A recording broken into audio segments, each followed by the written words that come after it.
Is reading a book the same as listening to the same book in audio? That has become a major question in our times when literacy is in decline and we see a steady rise of podcasts and audiobooks, and yes, even YouTube videos like the one you're watching right now.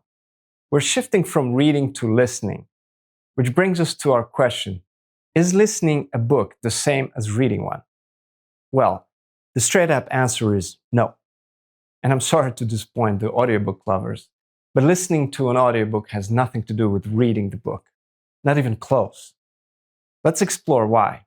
I think we could all agree that one thing human beings aspire to is intelligence. But what is intelligence? You might think that intelligence is knowing a lot of things. That's the connotation you have when you hear the word, probably. But what if I put the word in front of you in written form, and on top of that, split the word into two parts to get the original meaning? The word intelligence in Latin comes from interlegere, literally to read in between.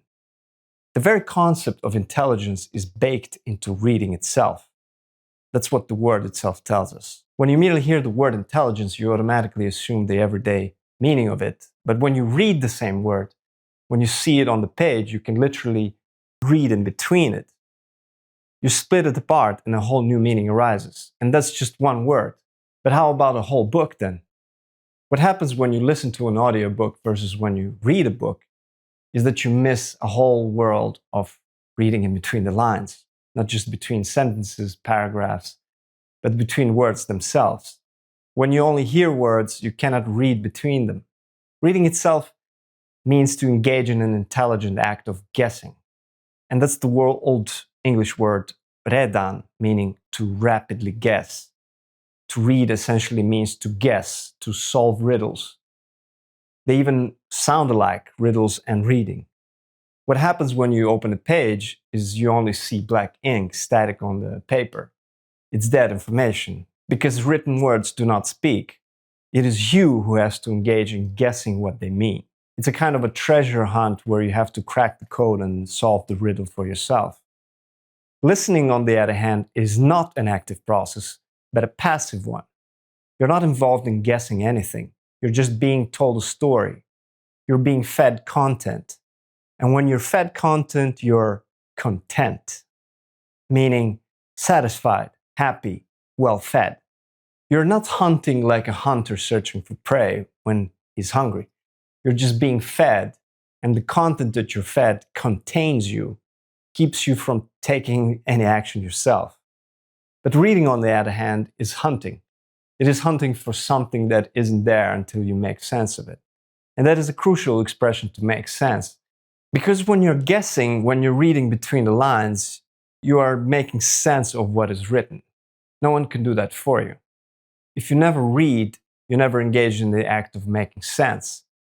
That sense has already been made for you, packaged as content. We often think that a book is just another content, a story we need to know. Who killed who? Who's the bad guy? Who's the good guy? Or what should you do in life to get rich and happy?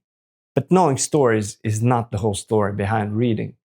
Because reading, once again, is about making sense of these stories, not just knowing them.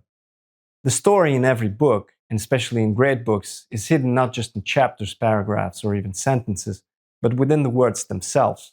But you can only read between them if you see them in front of you. Listening won't show you that what's written between the lines.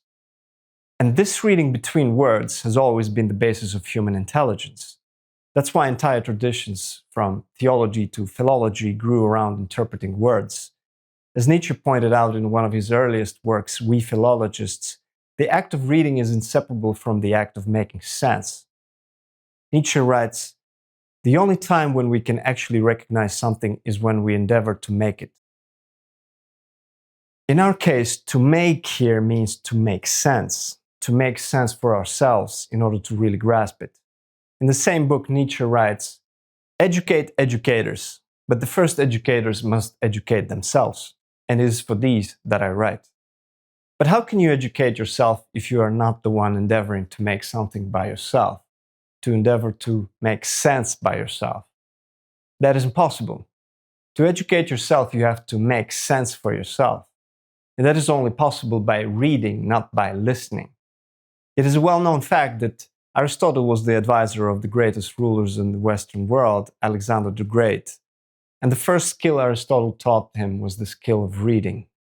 Yes, another great emperor, Marcus Aurelius, was famous for warning people against reading too many books. But Marcus Aurelius did something else instead. He wrote. And writing is literally making sense. You can't be more literal in making sense than putting words on a page yourself. The act of making sense through words is precisely what Nietzsche would later demand from his readers.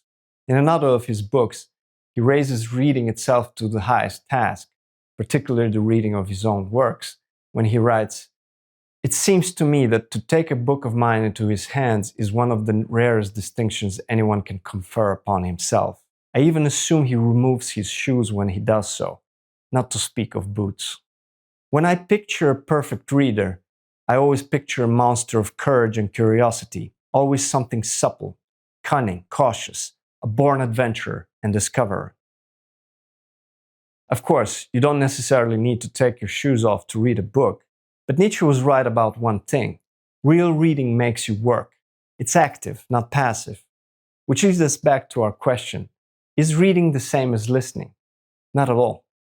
If you're content with just content without making sense of it, then maybe audiobooks are enough for you. But if you want to make sense for yourself, there's no other way than to pick up a book and start reading. Start cracking the code and hunt for treasures that only you can make sense of. My name is Sergey, and I'm the author of a book on language. And if you find this kind of content more useful than distracting, you can subscribe for more ways of reading between the lines and between the words. See you soon.